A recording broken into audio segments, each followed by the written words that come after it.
Oh la vache, c'est un de ces bordels ici. Ce serait peut-être bien qu'à un moment, je me mette à ranger.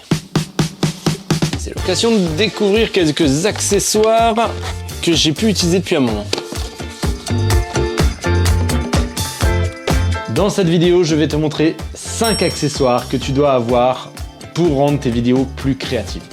Et on commence par la cage. Pourquoi une cage? C'est simple, ça va te permettre de pimper ta caméra tel Kevin dans les années 2000 avec sa Renault R19 Nevada et ses néons sous les bas de caisse. Non.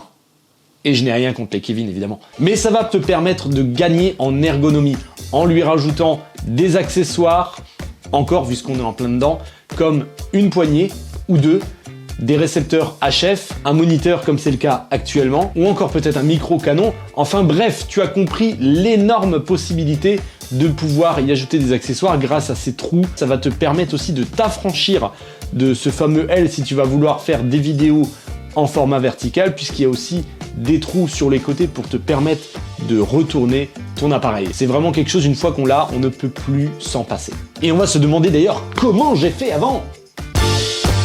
Au départ, j'étais assez sceptique quant à l'intérêt d'une poignée, mais c'est vrai que quand tu expérimentes la cage sur l'appareil, tu te rends vite compte que la prise en main de l'appareil est plus aussi simple qu'avant, c'est un peu moins facile de l'agripper, donc tu vas vite te tourner vers une poignée qui va un peu te faciliter la prise en main de ton appareil avec la cage, et même quand tu vas vouloir faire des plans à main levée, la poignée, ça va quand même te rajouter une certaine aisance, surtout quand tu vas faire des plans en contre-plongée. Alors attention, je suis pas en train de dire que pour des plans smoothie, tu vas laisser au placard ton stabilisateur, pas du tout, hein. On est vraiment sur de la prise de vue à main levée si tu veux quelque chose de plus organique. Et le comble du tout, comme c'est une poignée small rig, et même avec d'autres marques, hein, tu as des trous dessus pour pouvoir y mettre encore des accessoires. On est content, on aime ça.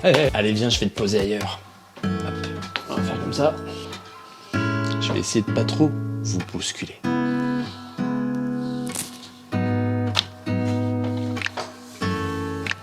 Eh ben oui, j'ai changé d'angle de vue et même de couleur. C'est mon petit côté un peu rebelle. D'ailleurs, si ça vous intéresse qu'on parle un petit peu plus de matos dans les prochaines vidéos, je pourrais vous parler un petit peu de ça, de l'avantage des petits trépieds qu'on a comme ça et des lumières RGB white qui font toutes les couleurs dans une prochaine vidéo. Dites-le moi un petit peu dans les commentaires si ça vous intéresse ce genre de matériel là. Soigner l'image, c'est bien, mais soigner le son, c'est tout aussi important. C'est pour ça que tu dois investir dans un micro HF. Parce qu'il n'y a rien de pire que le son horrible qui vient interne de ta caméra, sans traitement, avec tous les rebonds que font le son sur les murs, qui est capté, ou un micro posé hyper loin, enfin ça se capte tout de suite, c'est vraiment pas, ça rend pas ta vidéo hyper pro, hyper qualitatif. Ok, ça coûte peut-être un peu cher à l'achat selon les modèles, mais ça c'est quelque chose qui va te suivre tout le temps. Moi d'ailleurs, le mien qui me suit tout le temps, il est juste là d'ailleurs, il date un peu celui-là, mais c'est un Rode Wireless Go. Parce qu'aujourd'hui il y a les Wireless Go 2 qui existent sur le marché et qui sont d'ailleurs livrés avec 2 micros. Et alors comme tu peux l'entendre, hein, le son est vraiment assez quali. Il n'y a pas de traitement sur ce que je fais, un léger traitement d'équaliseur au montage. Mais en gros, si tu veux, le son est déjà tellement impeccable. Tu pourrais déjà lui mettre, un micro cravate dessus. Moi je trouve que c'est pas utile. En tout cas, selon mon cas, et c'est pas choquant de l'avoir ici. Maintenant, tu vas le voir sur toute la vidéo, mais c'est pas choquant de le voir. C'est même quelque chose qu'on a un peu banalisé, d'ailleurs même sur YouTube. Et aujourd'hui, donc, le Wireless Go 2, il y a 2 micros, ce qui peut être assez pratique, par exemple, en interview de au moins 2 personnes ou en condition de podcast. On a chez Holyland les Lark 2, qui sont 2 micros très discrets, comme des pins, qui ressemblent à des pins, hein, et qui sont très prometteurs en termes de qualité.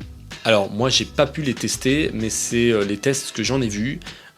J'ai pas pu les tester, j'ai pas eu l'occasion, mais ils sont déjà à moins de 100 €, ce qui est franchement pas mal pour deux micros. Chez DJI on retrouve les Mic 3, alors certes un peu plus cher, mais c'est des micros qui se rechargent dans leur étui et ça c'est pas trop mal. Ben oui, le trépied, parce que depuis tout à l'heure je vous parle d'image et de son à soigner aux petits oignons, et ben ça passe aussi par un trépied, une image stable. Un trépied, ça se choisit pas comme ça à la légère. Il faut qu'il soit léger, robuste et qui puisse se plier dans tous les sens. Je veux bien évidemment parler du trépied KF Concept que j'ai pour ma part, qui monte jusqu'à 1m75 grâce à toutes ces sections qui sont dépliables. Tu as même d'ailleurs des crochets, des loquets en aluminium qui permettent jusqu'à 3 positions de pouvoir écarter les pieds, surtout dans des terrains accidentés, on peut le dire. Hein, si tu as besoin de poser ton trépied sur une roche, le truc s'adapte à fond. Il a une section qui peut s'enlever pour en faire un monopode, et ça franchement je trouve ça juste génial parce que ça te permet de pouvoir être réactif et toujours d'avoir une image stable si tu es par exemple sur de la vidéo d'événementiel. Il a aussi une section qui peut s'étendre et basculer en avant pour faire du top shot. Ça peut être pratique pour des vidéos de produits ou juste filmer quelque chose d'au-dessus, un bureau, un écran, tes mains. Je sais pas pourquoi tu voudrais filmer tes mains d'au-dessus, mais ça pourrait être vachement pratique. Alors il n'a pas une tête fluide comme beaucoup des trépieds avec une poignée, non, lui il a une rotule sur boule, c'est juste une habitude à prendre. Après il a aussi une petite molette réglable pour pouvoir faire des panoramiques assez fluides en tenant compte un peu d'une force que tu peux régler aussi. Moi je le trouve léger, tu peux le ranger facilement dans un sac à dos, il se replie très facilement. Honnêtement c'est un trépied qui a toutes les qualités pour être utilisé par exemple en run and gun. Alors le mien il monte comme je te l'ai dit jusqu'à 1m75, il en existe plus haut mais honnêtement moi pour mon utilisation ça me suffit largement. Ah, le bras magique. Mais évidemment, mais il faut l'avoir, ce truc-là. Ça va te permettre d'avoir des plans ultra créatifs. Par exemple, mettre un stylo, tu vois, juste en face de ton objectif, où tu ne vois pas le stylo bouger, mais une main qui va venir le prendre. C'est peut-être un petit peu galère à maîtriser comme geste, parce que en fait, ton appareil va vraiment suivre toutes les secousses comme ça. Tu vois, c'est ultra précis. Moi si je peux d'ailleurs te donner un conseil là-dessus, si tu as un capteur stabilisé, enlève toutes les stabilisations là-dessus, hein. Parce qu'avec tous les essais que j'ai fait, tu voyais encore un petit peu le stylo qui se déplaçait dans l'image, il essayait un petit peu de stabiliser l'arrière-plan, ce qui n'est pas forcément une bonne chose, puisque nous ce qu'on veut c'est un peu ce plan, tu sais, cette petit effet POV, vraiment à la première personne où on va venir prendre stylo. Je dis ça sur un stylo, c'est pour l'exemple, tu vois, mais tu peux l'utiliser sur plein d'autres choses, plein d'objets pour faire vraiment du POV.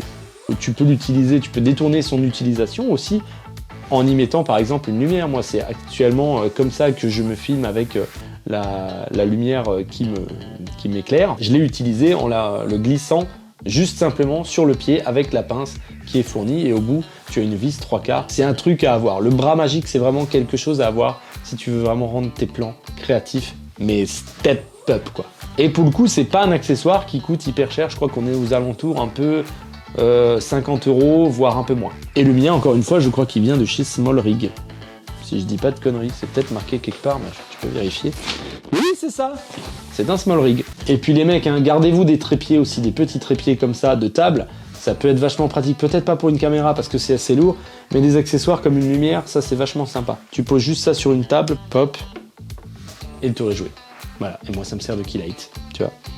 Petite keylight comme ça ici. Juste à poser. Voilà. J'utilise plus des très grosses lumières. Maintenant j'utilise des petites lumières pour pouvoir me détacher moi du fond.